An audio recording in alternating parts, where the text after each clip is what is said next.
Warcry, chasseur et chassé. Alors, est-ce que c'est la 3e saison? On peut pas vraiment dire ça, étant donné qu'on reste dans le même univers.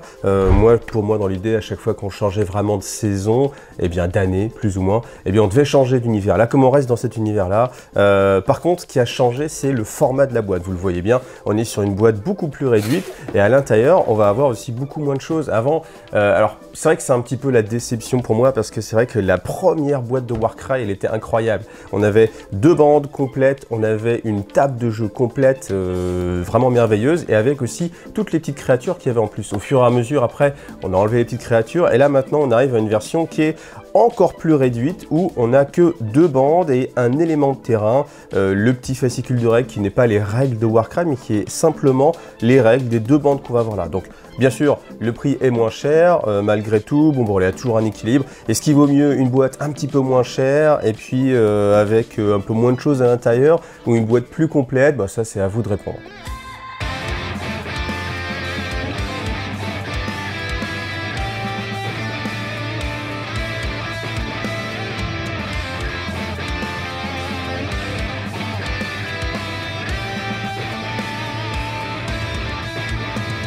Donc comme vous le voyez à l'intérieur, on a cette première grappe qui est l'élément de décor, voilà. Donc je vais le monter à part aussi, je vous montrerai ça un petit peu tout à l'heure. Là pour l'instant, regarde le contenu. Donc un élément de décor sur une grappe. Ensuite les 2 bandes. Donc les bandes, c'est des choses qui sont vendues seules, 45 €. Donc là on peut se dire, voilà, j'ai 2 bandes, donc 2 fois 45 €, ça coûte 90 €. Sauf que là, la boîte, elle coûte quand même plus cher que 90 €. Donc après on se dit, bah oui, cool, parce que j'ai un décor que je paye un peu moins cher.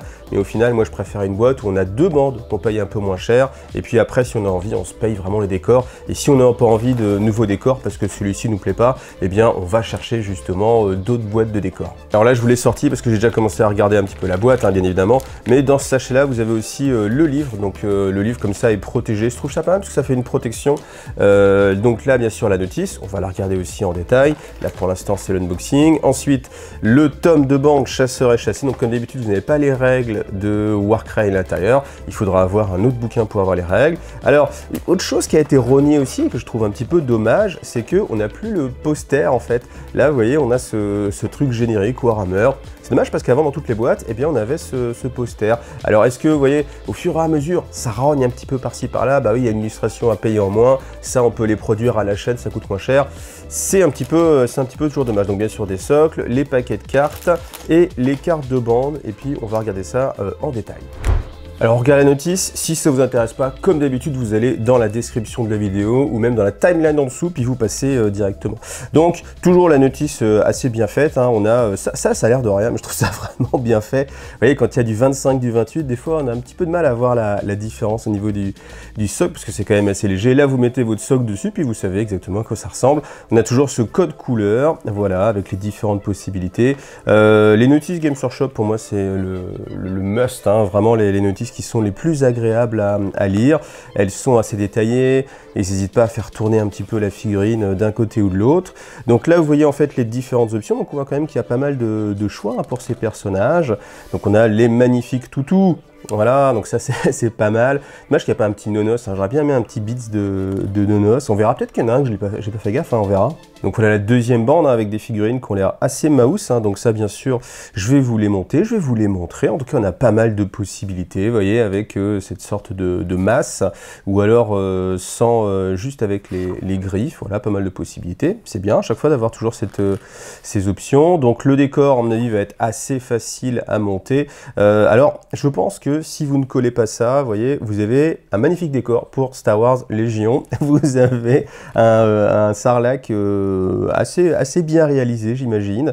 Donc je ne sais pas s'il y a un petit clin d'œil dessus, mais en tout cas, ça permet, voilà, de vous faire un petit décor amovible. Voilà, vous le mettez pas, ou en tout cas, vous jouez à Star Wars Légion, c'est un excellent choix aussi. Donc le tome de bande, hein, qui sera sans doute vendu séparément par la suite. Donc ce qui est bien quand même, c'est qu'il y a quand même toute une part sur le lore, c'est-à-dire raconter un petit peu l'histoire, essayer de vous impliquer un peu plus que simplement vous êtes en train de vous battre, voilà ce qui se passe. Je pense que le lore est assez riche. Je l'avais lu sur les premières versions de ces saisons-là. Là, j'avoue, celui-ci, hein, j'ai pas eu le temps de le lire. Je pense que je n'aurais pas le temps de le lire, trop de choses à faire. Mais en tout cas, je pense que c'est assez concret, en fait. Je me rappelle, à chaque fois, c'est cette même façon-là. On vous dit pour chaque type de personnages, de figurines, est-ce qu'ils sont des vétérans d'élite, pourquoi, etc. Enfin, voilà, comme là, je l'ai pas lu, je peux pas vous dire plus, mais en tout cas, c'est vraiment sympa de faire cet effort-là, de pas juste vous sortir une boîte avec des bandes. C'est l'atout, en fait, d'avoir cette boîte un petit peu de démarrage, c'est ce bouquin-là qui va donner un peu plus de profondeur, parce que c'est vrai que quand vous avez une autre bande qui va sortir, eh bien, vous avez simplement, en fait, les cartes et aucune idée un peu de l'historique, de ce pourquoi ils sont là. Vous voyez, il y a quand même tout ça, hein. Donc là, on a, est-ce que tu as numéroté? Oui, une vingtaine de pages, rien que sur l'historique. Ensuite, toujours comme les codex, hein, c'est toujours la même façon d'être rédigé. C'est quand même assez joli, hein. Je trouve que la charte graphique, la direction artistique, elle est vraiment belle. Donc des illustrations, ça c'est pour vous donner envie, pour vous donner des idées sur la peinture, voilà. Peut-être, mais bon, je pense qu'ils n'ont pas le temps, ce qui serait sympathique aussi, c'est de proposer des schémas de peinture alternatifs. Peut-être que proposer, vous voyez, une petite page où vous avez 4 façons différentes de peindre vos figurines, ce serait assez sexy. Et ensuite, bien sûr, vous allez avoir les règles. Donc, il y a toujours moyen d'avoir une campagne, donc campagne spécifique pour les bandes de cette boîte-là, ou alors une campagne plus générique que vous pouvez jouer avec vos anciennes bandes. Voilà. Donc, je vous passe un petit peu les règles. Donc, comme vous voyez, vous avez ce promontoire, voilà, ce qui peut être joué avec quelques actions. Voilà. Mais encore une fois, vous voyez, quand vous avez cette belle illustration, cette belle page, honnêtement, ça donne envie de jouer, hein. Je pense que quand vous avez ce bouquin entre les mains, que vous êtes ici, vous pouvez vous projeter. Et c'est ça qui est important, toujours, encore une fois, c'est l'imagerie qu'on peut avoir qui va nous donner envie d'aller plus loin, de monter les figurines.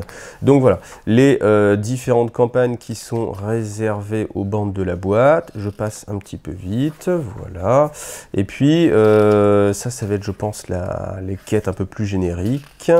Voilà. Alors c'est pareil, hein. J'ai pas été voir, mais vous voyez, vous avez toujours ce système de campagne en embranchement, désolé pour les reflets, suivant qui va gagner, comme ça vous donne un peu différentes missions. Mais encore une fois, je pense que si vous avez la chance d'avoir un ami avec qui faire ce genre de choses, vous partagez la boîte à deux, chacun peint la bande, et puis vous faites votre petite campagne, ça vous fait 3 parties d'assurées, et puis vous avez l'impression d'avoir vécu un petit truc, hein. Il y a un petit historique, et après quand vous rejouez en fait avec vos figurines, vous vous rappelez un petit peu la campagne, ah rappelle-toi lui quand il t'a jeté dans la gueule, dans la grande gueule que tu as été dévoré, etc. Donc c'est plutôt assez agréable. Et puis après, on voit qu'il y a quand même un beau travail, hein, de fait sur Warcry pour avoir justement toutes ces missions à vous proposer. Ça, c'est le générateur de plans de bataille, voilà, que vous allez retrouver en carte, hein, normalement. Quoique je vais vérifier, mais oui, si, on va l'avoir aussi en carte à côté. Alors, ces cartes-là aussi, vous voyez, je trouve que le design aussi est plus joli, ça me paraît un peu plus détaillé que ce qu'on avait avant, on peut peut-être un peu plus reconnaître les éléments de terrain. Par contre, ce qui me pose question, c'est ces zones-là, en fait. Donc, ces zones, elles sont imprimées, je pense, sur le tapis, enfin, sur la partie cartonnée qu'on va avoir dans les décors. Vous voyez que, malgré tout, on a quand même, si on veut le jeu complet, forcément, et puis utiliser ça, il vous faut, eh bien, les cartes qui sont ici, alors qu'elle pourrait être peut-être avec la boîte de décor. Alors peut-être que je n'ai pas eu la boîte de décor, peut-être que dans la boîte de décor on trouve aussi ces cartes, mais là je pense qu'on a vraiment 2 boîtes qui sont indissociables pour justement pouvoir les mettre ensemble. Après, je pense que les icônes que vous avez ici, vous voyez, représentent ça, c'est il vous faut la gueule, donc le sarlac on va dire, et ça c'est il vous faut la boîte de Talar Six avec le vaisseau. Donc si je tombe sur une carte où on n'a pas les deux, ça va être pas mal. Bon, voilà, il n'y a pas de carte où on n'a pas les deux. Donc ça veut dire qu'il faut les deux. Alors au niveau du gameplay, sur les chasseurs du corps d'éclaireur, leur réaction, c'est une fois que vous êtes pris des points de dommage au corps à corps, vous pouvez faire un désengagement gratuit. C'est plutôt pas mal. Ça permet de, comme ça, pouvoir sortir. Et puis comme on voit qu'il y a beaucoup de tirs en fait dans cette bande-là, je pense que c'est plutôt une bonne réaction. Après, si on regarde les autres actions, donc pour un double, donc ça c'est réservé justement aux chiens, étreinte de la mort après la prochaine action d'attaque de mêlée de ce combattant. Si vous avez au moins un jet de touche qui obtient une touche, la cible perd une de ses actions à ce round de bataille. Si la cible a déjà été activée ou s'il n'a plus d'action, on lui met 3 points de dommage. Tous les chiens ont 2 attaques. Voilà, 2 attaques, c'est pas mal. Je trouve que c'est une bonne petite capacité qui peut vraiment embêter l'adversaire. Et puis, si ça sort bien, ça peut vraiment gêner l'adversaire énormément. Ensuite, meute de chasse, donc ça va être quasiment pour tous les autres combattants humains. Donc, on choisit un combattant ami visible avec la marqueur unique de faction à 2 pouces de ce combattant. Donc, il faut être groupé hein, quand on joue cette bande. Et le combattant choisi fait une action d'attaque bonus qui doit cibler un combattant ennemi à 2 pouces de lui. Ça, je trouve c'est vraiment pas mal aussi, hein, le côté vraiment paquet. Il y a moyen de réactiver son chef qui va bien taper ou ce genre de choses. Ensuite, œil du chasseur, donc jusqu'à la fin d'activation de ce combattant, ajouter 1 aux dégâts alloués au combattant ennemi par chaque touche et touche critique. Donc ça, c'est assez classique, ils l'ont à peu près tous. C'est toujours efficace, hein. Ça, c'est le genre de capacité qu'on va toujours utiliser. Voilà, on a un petit double par-ci par-là. Bah voilà, on va remettre un petit point bonus. Force du défricheur, donc là par contre ça va être uniquement pour lui. Donc jusqu'à la fin d'activation, on fait des critiques sur un 5+. Donc je pense que c'est assez utile justement dans la version, enfin les deux se valent, hein, mais dans cette version-là, version full tir, c'est pas mal parce qu'il y a quand même 4 dés. Donc quand on lance 4 dés, on va être content de faire un critique sur un 5+. Vous me direz, bah là lui aussi évidemment au corps à corps. Après attention, il a que 12 points de vie, endurance 3, donc ça va vite voler. Ensuite, un triple tue, donc là attention, ça va être réservé uniquement à cette version du commandant. Choisissez un combattant ennemi visible, alluez-lui un nombre de dégâts égal à 3 fois le nombre de combattants ennemis avec la marqueur de l'union, c'est-à-dire les chiens. Donc si vous avez un combattant ennemi avec 2 chiens autour de lui, eh bien vous faites 3 x 2, 6 points de dommage. Et puis si jamais on imagine que tous les chiens sont dessus, bon ça fait beaucoup, mais on peut imaginer que ça met quand même une bonne grosse dose de dommages, hein, et même au final, bon avec 2 chiens, mettre 6 points de dommage comme ça de façon efficace, juste avec un triple, ça me paraît assez bon. Et puis ça reprend bien le fait que justement les chiens attaquent en meute, donc c'est assez cohérent, hein. Je trouve que cette bande elle est bien construite.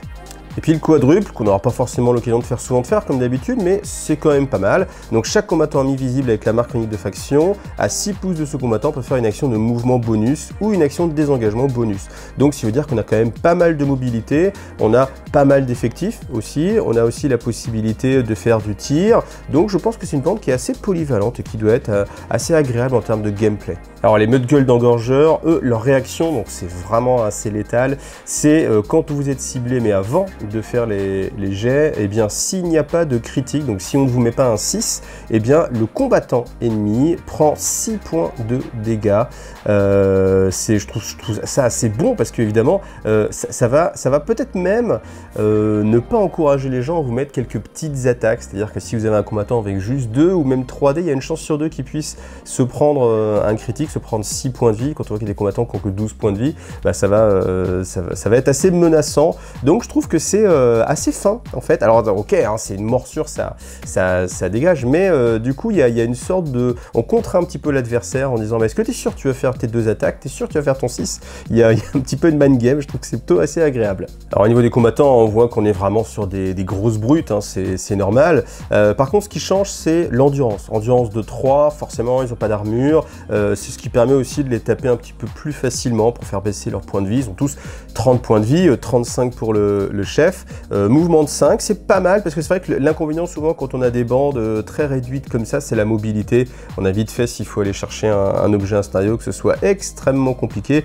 En plus, vous le voyez, ils sont pas vraiment faits pour aller chercher les trésors parce qu'ils sont tous la marque runique de bêtes. Donc c'est voilà, ça va être assez un peu compliqué, mais heureusement, bon, il y a quand même une petite subtilité qui permet de malgré tout de temps en temps porter un trésor, hein, une fois qu'il n'y a plus personne à manger. Après en plus, hein, ils tapent vraiment fort, hein, vous voyez, 3 dommages de base, 6 pour les critiques, ça commence à faire pas mal.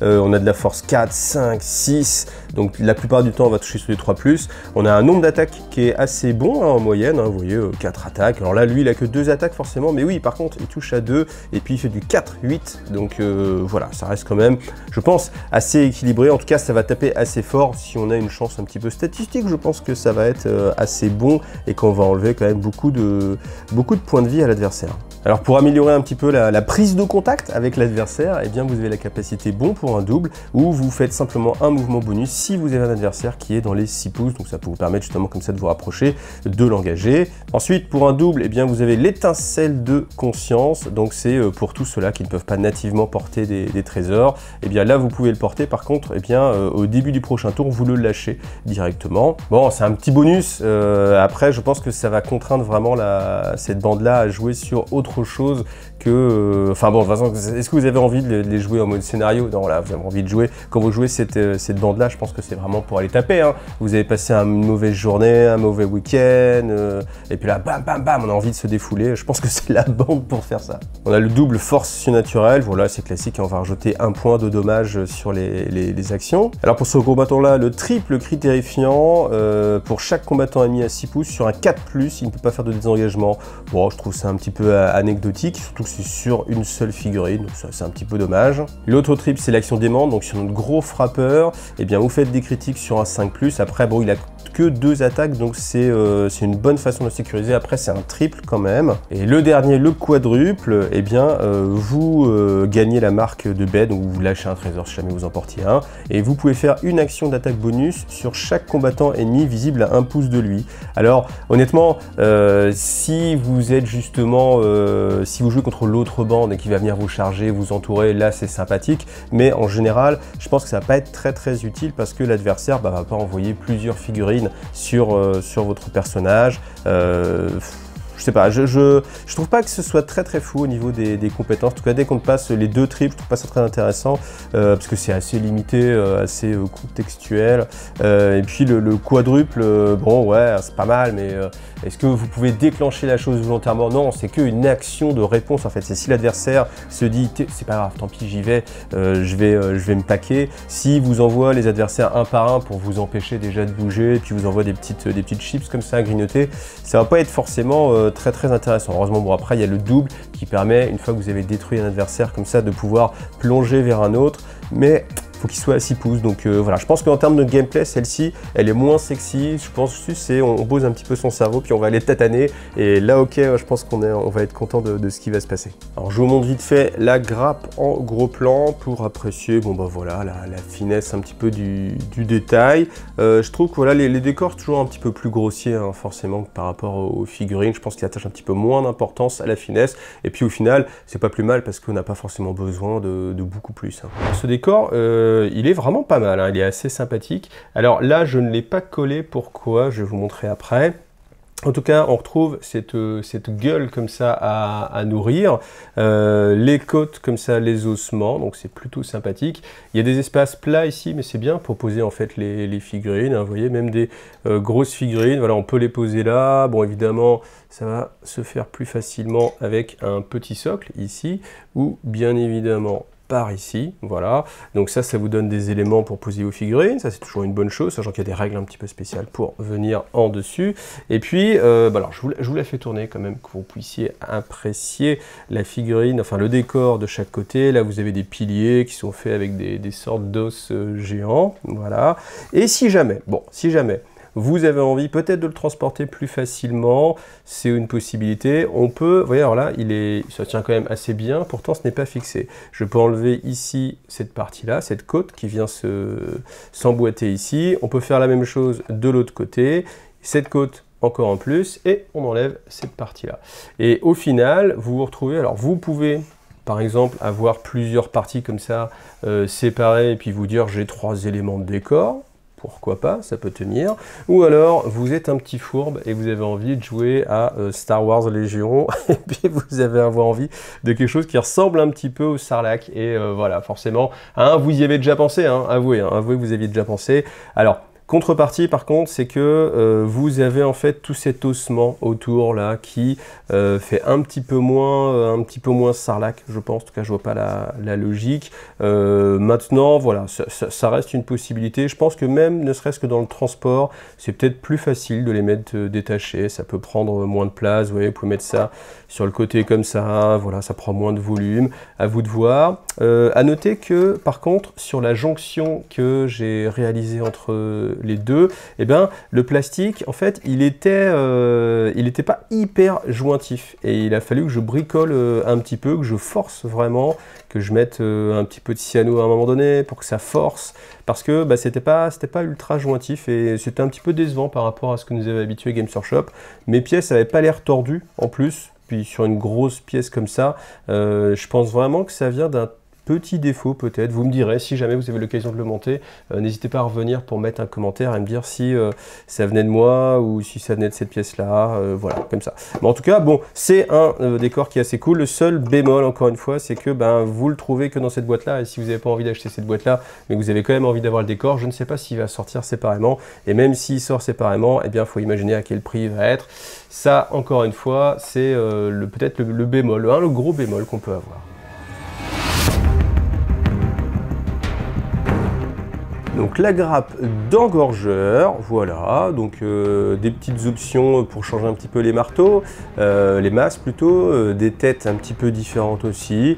Qualité de sculpture, c'est pas mal, après c'est pas non plus le plus impressionnant que j'ai pu voir, mais bon au final, est-ce que, enfin voilà, je pense que ça va être très suffisant pour représenter. Je vais monter les figurines, comme ça on va pouvoir vraiment se rendre compte un peu mieux que juste sur la grappe.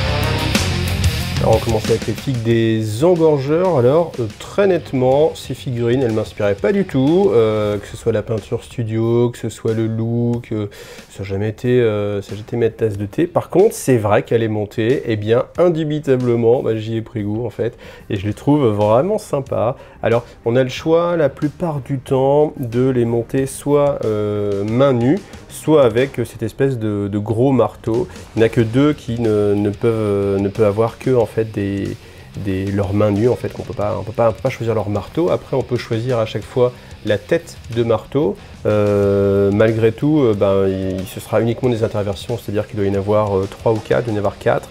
Et une fois que vous avez mis les 4, vous pouvez les interchanger d'une figurine sur l'autre. Là, on change simplement cette partie-là. Mais voilà, vous ne pouvez pas avoir des choses complètement différentes. Alors après, par contre, au niveau des têtes, là, il y a vraiment beaucoup de têtes différentes. On peut faire facilement 2 unités, enfin 10 figurines sans retomber sur la même tête. Voilà. Alors, après, le look, comme vous le voyez, on est sur du engorgeur qui va bien, avec à chaque fois les petits morceaux d'os qui sont incrustés dans la peau, ou les grosses défenses. Voilà, on est très légèrement vêtu, hein, c'est la mode, hein, voilà, tout simplement. On va regarder les autres. En voilà un autre, très dynamique, moi j'aime beaucoup, avec un bras vraiment très long. C'est bien d'avoir le bras long dans le métier, et surtout pour attraper des choses à engorger. Ensuite, qu'est-ce qu'on peut dire? On peut dire que les petits pieds, en général, il arrive assez souvent. Alors, est-ce que c'est le cas sur lui? De mémoire, oui, ici. Là, vous avez en fait les doigts de pied qui sont séparés, et la jonction vient se faire là où il y a la bandelette, en fait. C'est pour ça qu'il y a cette bandelette ici, qu'il n'y en a pas forcément de l'autre côté. C'est assez habile en termes de moulage, en termes de sculpture, de mettre justement ces points de jonction avec des bandelettes. Ça évite d'avoir des grosses lignes de jonction. Sinon, la plupart du temps, elle est ici. Vous voyez là, on mèche simplement un peu de colle, ça déborde un petit peu, on essuie avec le doigt, vous voyez, j'ai rien fait de plus. Et ça matche bien, on le voit pas trop, parce que c'est justement dans le côté saillant des muscles. Là, par contre, ils sont quand même assez forts, Games, de pouvoir à chaque fois cacher cette ligne de jonction à un endroit qui est justement une pliure de la figurine naturelle, donc pour pas choquer, pour pas avoir, vous voyez, par exemple ici, là, tac, une grosse encoche, un truc un petit peu disgracieux. Là, encore une fois, les têtes sont interchangeables. Donc voilà, à vous de choisir. Ça fait du bien quand même d'avoir un petit peu de finesse dans ce monde de brut. Bon, celle-ci honnêtement, je crois que c'est ma préférée. Elle est vraiment très emblématique. Bon, bien sûr, on a une posture très dynamique. Voilà, avec la gueule ouverte. Alors j'ai choisi ce passage-là, les cheveux dans le vent, tout à fait, les petits ossements qui passent sur le torse, les griffes, alors sont très sympathiques, hein, les ongles, je dis griffes, mais ça pourrait être ongles en fait, sont très bien faits, et la texture dessus, ce qui veut dire que même si vous le peignez en mode à la contraste, eh bien vous allez quand même avoir cette texture sur les ongles. Donc là, le petit ossement, sur le montage, eh bien c'est le genre de choses par contre qui aide pas mal, hein, si vous avez suivi, je l'ai monté en en live. Et bien ici, là, vous avez la jonction et c'est pas forcément hyper évident de tout de suite savoir. En fait, c'est le contre-coup d'avoir des points de jonction qui suivent en fait les muscles et les parties de la figurine. C'est que parfois, on n'est pas trop certain de savoir où mettre la pièce. Et en fait, il faut essayer de se fixer sur des points de repère. Et justement, comme ça, l'os, c'était un point de repère. Donc voilà, petite astuce, essayez de trouver un point de repère. Vous faites toujours un assemblage avant de mettre de la colle, histoire de bien... mais même en fait, en faisant l'assemblage, vous dites, ok, j'ai compris. Vous retirez la pièce, vous mettez la colle, vous revenez, puis vous faites « Attends, je ne me rappelle plus ». Et justement, je crois que c'est vraiment cet os-là qui m'a servi parce qu'il est aussi sur le dessous de la figurine. Donc là, vous savez que c'est dans cet axe-là. Et puis après, ça vient se mettre vraiment très proprement. Alors voilà le chef de la bande, et honnêtement, c'est sur lui que j'ai le plus de regrets, parce qu'en fait, j'aime pas du tout cette tête-là. Elle est moins pire. Quand je l'ai montée, honnêtement, je me suis dit, ah, c'est moins pire que ce que j'avais vu en image. Mais malgré tout, je trouve que c'est dommage qu'on voit pas plus que ça sa tête. Et là, pour le coup, il n'y a pas moyen de l'interchanger. Hein. Si vous partez là-dessus, vous allez être obligé de mettre cette tête-là. Après, ce qui est sympa, c'est tout le côté, la gueule comme ça, un petit peu de prédateur. Je sais pas, hein, on peut imaginer un requin, c'est ce qui ressemble le plus à la vie réelle, avec les griffes derrière. La posture aussi assez dynamique, mais vous voyez, en fait, le fait de ne pas avoir le visage comme ça, ça pêche un petit peu. Donc encore une fois, les marteaux, ou les haches peuvent être interchangés, voilà. Lui a une cape, donc c'est le plus habillé. C'est pour ça que c'est le chef, hein, c'est parce qu'il a le plus de vêtements. C'est comme ça que ça se compte. Donc vous avez voilà, le socle, un petit peu travaillé avec des petits éléments, histoire de le mettre en position, voilà. Alors le dernier, pour la petite histoire, en fait, j'avais commencé à filmer et en fait, en allant sur les fesses, je me suis aperçu que j'avais oublié de lui coller en fait le petit pagne arrière. Mais c'est pas grave parce que ça m'a permis de re-regarder la grappe et de m'apercevoir qu'au final, il ne restait que 3 têtes.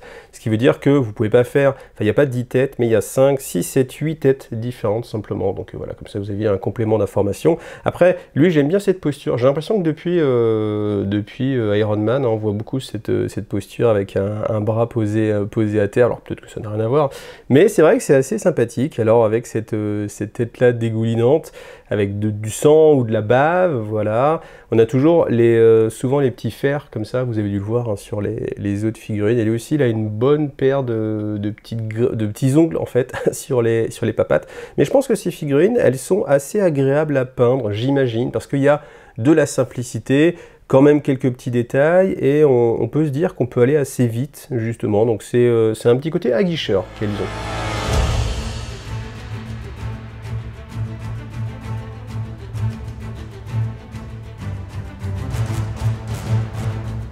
Et voilà, la grappe de chasseur, là, bien sûr, c'est celle qui me titille le plus. Hein. Vous voyez, les têtes de chien, là, je les trouve vraiment très réussies. Et je pense que c'est encore quelque chose qui peut donner envie de jouer à Age of Sigmar après. Et puis d'avoir comme ça tous ces petits chiens. Voilà, c'est pas mal. City of Sigmar, je pense qu'ils ont bien réussi. Le niveau du design, là, on est vraiment... je sais pas comment dire. Vous voyez, j'ai du mal à l'exprimer, mais en tout cas, c'est plaisant parce que c'est de la Medfan classique, mais très bien travaillé avec un tout petit peu de dose de fantaisie pour avoir des belles armures. Et puis voilà, donc je sais pas, c'est un petit coup de cœur, je pense. Hein, là, ça peut pas trop s'expliquer.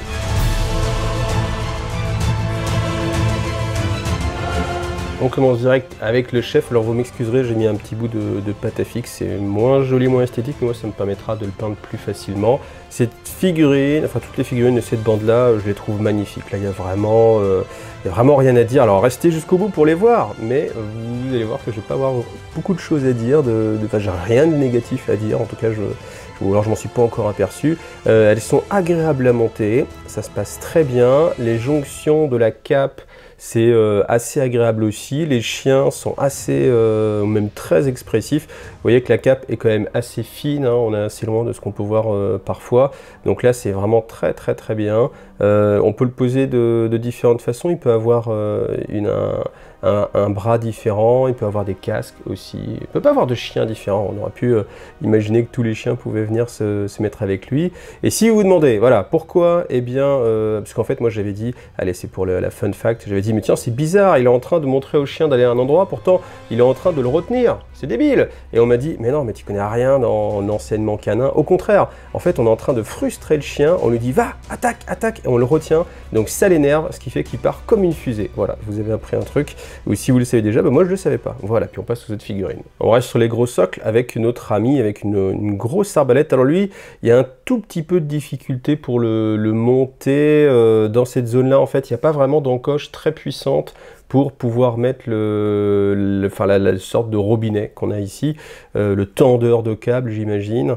Et du coup, ça fait se poser un petit peu des questions. Donc moi, ce que j'ai fait, c'est que j'ai monté d'abord la figurine, je l'ai collée au socle, et après, je suis venu mettre l'arbalète pour que ça puisse bien toucher, surtout qu'on a un autre point d'appui. Donc quand il y a plusieurs points d'appui comme ça, voilà, essayez de faire au plus logique. Et puis ça aurait été dommage qu'il ait justement les pieds en l'air.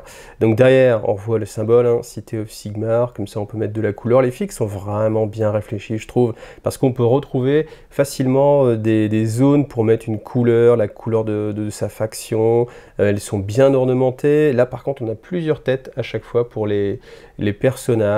On a beaucoup de têtes féminines, hein. Là il y a vraiment une volonté que chez City of Sigmar, eh ben, les femmes elles restent pas sur le banc de touche, hein. Elles font la guerre aussi, donc ça c'est à noter. Et puis voilà, toujours avec ou sans casque. Là j'avais mis un casque histoire que ce soit un petit peu plus protégé. Alors celui-ci il est sympa parce que il a sa petite bedaine qui fait plaisir. Bah ouais, on se retrouve pas toujours avec des mecs bodybuildés.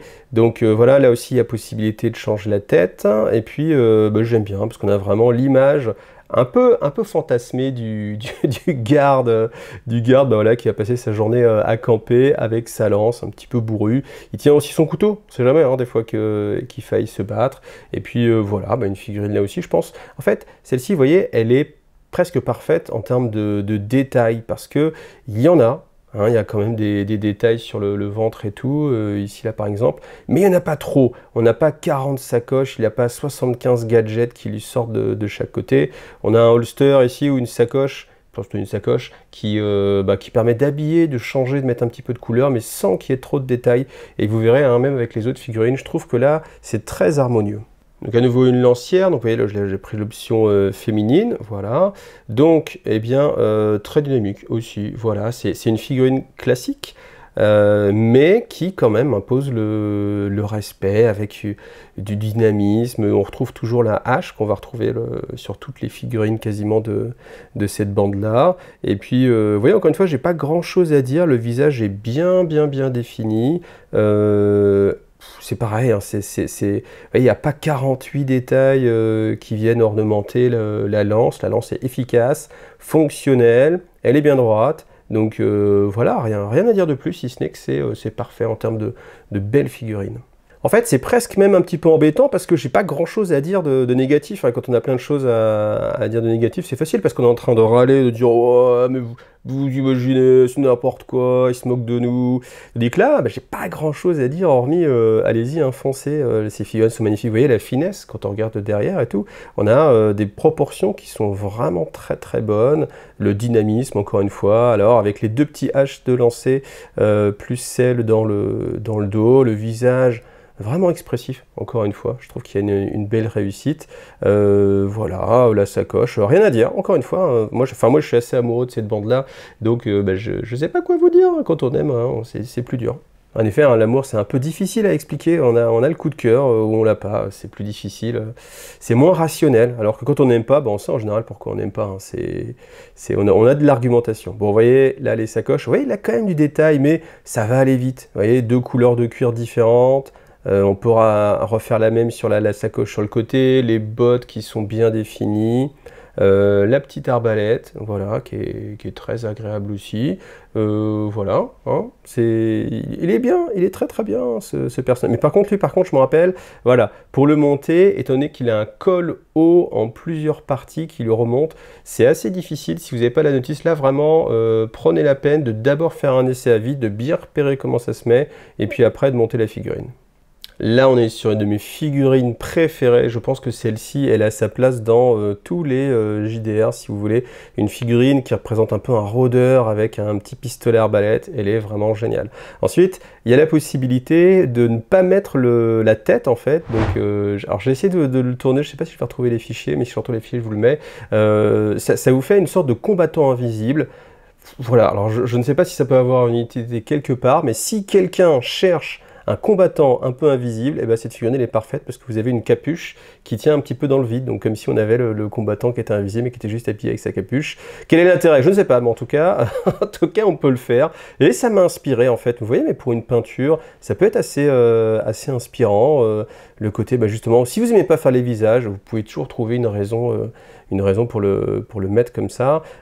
Franchement, j'adore cette figurine. Elle est vraiment superbe. Rien à dire. Encore une fois, ouais, c'est dur, hein, j'aurais préféré. Non, j'aurais pas préféré, mais ça aurait été plus simple si j'aurais dû me plaindre à chaque figurine. Hein. Ah, et les petits toutous, ça c'est le PETS, hein. Donc là vous en avez carrément 5, donc 4 qui peuvent être joués séparément et 1 qui est avec le chef.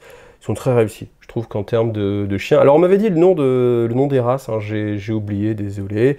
Mais voilà, ils sont simples mais efficaces. Ils ont toutes les postures qui vont bien. Vous voyez la petite comète sur le collier. Voilà, il n'y a plus qu'à leur trouver des petits noms. Mais là aussi je trouve que les figurines sont très très expressives. Celle-ci très dynamique, voilà. Donc voilà, encore une fois, rien à dire. Rien à dire, si peut-être que là, il n'y a qu'un seul point d'attache pour la figurine.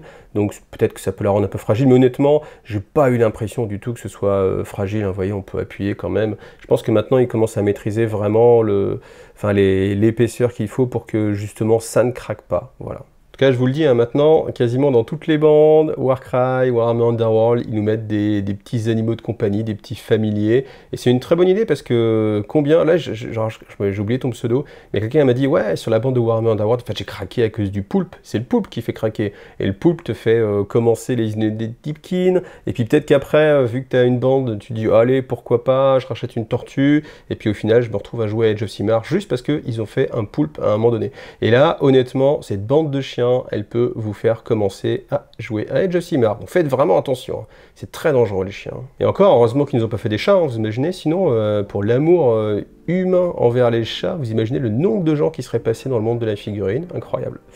Donc voilà, le dernier, alors lui, il est assez sympathique parce qu'il est très très en mouvement, vous voyez, il est penché comme ça sur le socle, hein, c'est fait exprès, c'est pas que je l'ai mal collé, il part comme ça de côté, et j'imagine que si vous êtes un pro du modélisme, vous pouvez facilement faire sur le côté comme ça une petite giclée en fait de gravat ou de gravier, je suis sûr que ça ferait un effet des plus dynamiques. Alors maintenant, si cette boîte vous plaît, je vous rappelle que vous pouvez vous la procurer chez MyUbiPlay, c'est à moins 20%, ça commence à faire une différence assez significative.